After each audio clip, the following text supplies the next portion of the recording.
combined with a CBDC is probably the biggest threat to liberty in the history of humankind.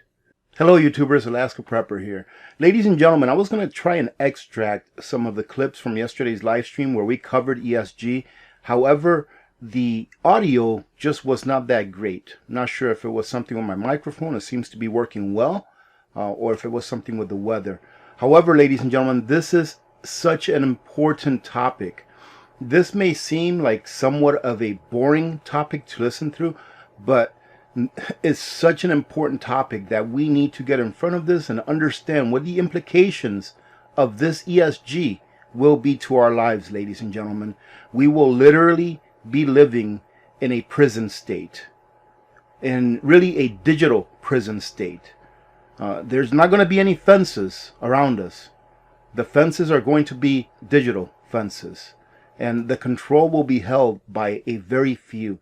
Think of a day when you and or your children can only buy what you are told that you can buy by one central authority. That is how dire this is. This is what many are not looking at while we are concentrating on what's happening geopolitically, of what's happening in politics in general. People are not looking at this, and this is what I feel will be their plan. This is going to be their solution to enslave us completely. Complete governance over our lives. Think about that. In business, ESG issues have been on the docket for quite some time, meaning that they've been working on this for quite some time, but really right now they're working on it mainly with big businesses and corporations, not really 100% on the personal level. They are acquiring data in order to build a personal file for each and every one of us, ladies and gentlemen.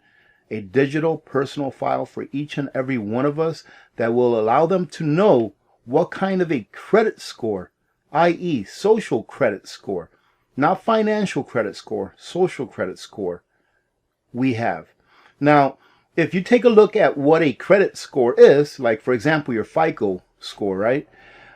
It lets an institution that may be lending you money or providing you with insurance, things like that, or a landlord, prospective landlord that's going to rent to you an apartment or a house, it lets them know how good your credit is. It lets them know how good you are at paying back your bills, and it also lets them know how saturated you are with debt.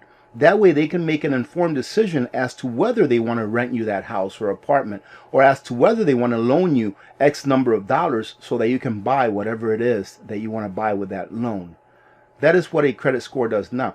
Now imagine having a social credit score, an ESG score, that will let an institution and or the government know whether you have been good to the environment, whether you are good socially. Did you vote for the right party? Do you have the right ideologies? Do you like freedom?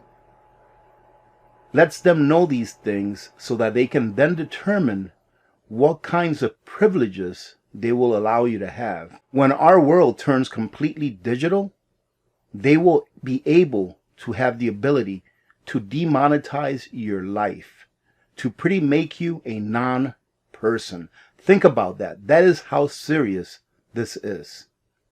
They continue to say, not only do stakeholders pay attention to the effect a company has on the environment, third parties and even the government is also keeping track. ESG covers a range of issues, including the overall environmental impact a company or its services imparts, in addition to diversity, human rights, and other social issues. Now, last I knew, in a free market, when you went to buy a pair of flip-flops, it was just a transaction that was being made between you and the person or company selling it. It wasn't you asking that company, who have you donated to? Do you think that we should save the whales?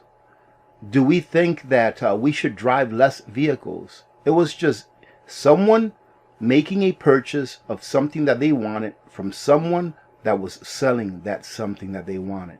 But now, with this ESG, companies are being forced, pretty much, and they will be forced to comply as a whole, I would say pretty close to the near future, all right? Because large companies already have ESG scores.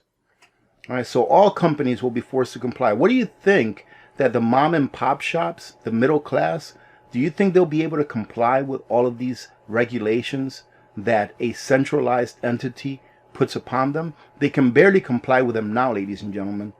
We've been talking about this for a long time, that part of their goal is to get rid of the middle class, leaving a two-tier society, one of the haves and the have-nots.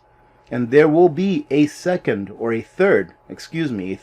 tier of society that will be in between the haves and the have-nots. And that, ladies and gentlemen, will be those, just like in Canada, that will enforce the police state. All of the thugs that will be required in order to enforce the police state. That will be the third class of society, in my opinion.